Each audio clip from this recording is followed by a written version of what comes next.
Bonjour à tous, soyez les bienvenus dans votre interview quotidienne, l'interview business. Nous recevons souvent des grandes marques investies dans le sport. Aujourd'hui, c'est une agence qui est avec nous, Hervé Bonnier. Bonjour, vous êtes le fondateur de Sponsorship 360. Vous êtes un peu moins riche que nous, c'est pas 365, vous êtes arrêté à 360. On va peut-être commencer tout simplement par expliquer ce que ça signifie 360. Bonjour Patrick. 360, c'est pour nous l'expression de là où le sport peut se nicher dans une entreprise. La publicité, les relations publiques, l'événementiel, le digital, les événements, création de produits. On va essayer, de par ce qu'on propose à nos clients ou de ce que font tout simplement les annonceurs, de travailler le 360 degrés. Alors 360 degrés, nous c'est 365 jours de passion du sport, vous le savez. Alors on est un peu cousins grâce à ça, on va dire. Vous faites du conseil donc en communication spécifique et en marketing sportif. Qu'est-ce qui vous amène dans votre parcours à aller spécifiquement vers le sport? Est-ce que c'est un choix ou est-ce que c'est finalement la vie de votre entreprise qui vous a amené là? C'est plusieurs paramètres. Pas un choix forcément à l'origine. On aime tous le sport, mais de là à en faire son métier, on sait que c'est compliqué. Ça a été plutôt des rencontres. À la fois dans des expériences précédentes, parce que la société existe depuis à peine une dizaine d'années, que ce soit chez des détenteurs de droits, que ce soit chez des grandes marques, que ce soit auprès d'organisations sportives ou de marques elles-mêmes, comme je le disais, j'ai eu l'opportunité de voir comment les entreprises utilisaient le sport. Et donc, il y a une dizaine d'années, je me suis dit que je devais proposer mon service aux marques. Donc, Sponsorship 360, oui, dans le conseil, mais uniquement auprès des marques. On ne représente pas ni des sportifs, ni des entités, ni des détenteurs de droits. Alors, on voit là votre credo, en quelque sorte, ce que vous voulez proposer à vos clients. Et j'ai remarqué dans vos clients qu'il y a beaucoup de marques de luxe. Donc, je profite de votre présence pour me dire quelles sont les règles du jeu. Est-ce qu'il y a des codes spécifiques lorsqu'on a une marque de luxe, Tag Heuer, pour ne pas le citer notamment, qui est dans l'horlogerie de luxe. Quelle est sa relation avec un événement? Est-ce que c'est la même chose que lorsque Crédit Agricole ou Casino va mettre son nom sur un maillot? C'est forcément un peu différent. Les marques de luxe vont utiliser le sport pour sans doute différencier leur message. On les trouve généralement dans des médias plus classiques, que ce soit en télévision, que ce soit en presse. Le sponsoring va sans doute leur permettre de parler à une cible plus en affinité avec leurs produits, de créer des contenus, d'aller sur des événements. Là où je pense la différence s'opérera, c'est dans le traitement.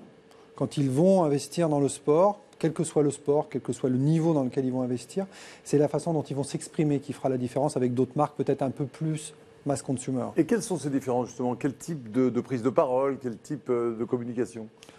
Une des premières démarches qu'ont eu les marques de luxe quand elles se sont intéressées au sport, ça a été les ambassadeurs.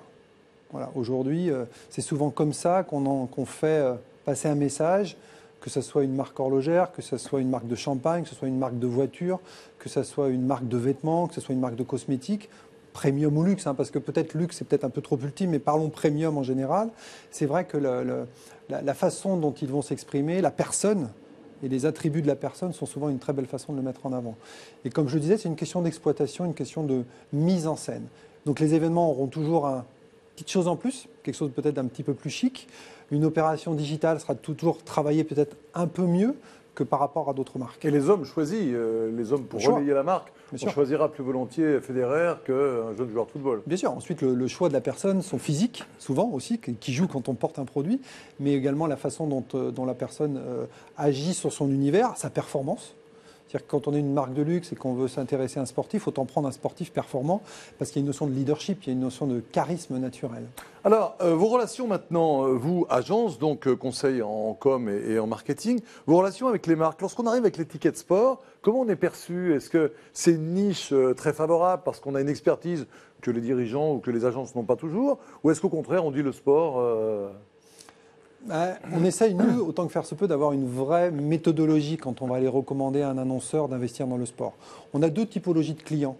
On a ceux qui sont déjà dans le sport, auprès de qui on va proposer, dans nos relations conseils, peut-être d'aller plus loin, de mieux exploiter, voire de renégocier, voire parfois de sortir, parce qu'à un moment ou à un autre, si on nous exprime les objectifs de la marque, peut-être que le support choisi, le sport choisi ou l'événement n'est plus en adéquation. Donc on va avoir un rôle peut-être de troubleshooter, on va amener notre réflexion en dehors de la marque, en essayant de la comprendre quand même, comprendre les personnes qui ont fait ces choix.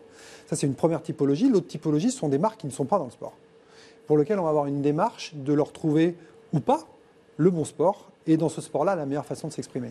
Allez, je vous soumets un chiffre de nos amis de Sportlab, de Gilles Dumas, qui nous dit que le sponsoring, finalement, qui n'était pas très bien vu par les Français il y a quelques années, aujourd'hui est devenu la technique de communication préférée. C'est quelque chose que vous devez raconter sans doute à vos clients. Un petit peu. C'est vrai que, alors, on nous dit souvent, est-ce que le sponsoring en période de crise est mieux ou moins bien? Ce chiffre, il est très flatteur pour le milieu du sport en général. Qu'est-ce que ça veut dire? Ça veut dire que derrière, le public, le consommateur, déjà, il est en résonance avec cet univers-là. Il est consommateur de sport. En télévision, sur sa tablette, sur son iPhone. De plus en plus aujourd'hui, on regarde le sport et on le consomme, même entre amis, entre communautés. Le fait est qu'aujourd'hui, le grand public considère qu'il est devant la publicité.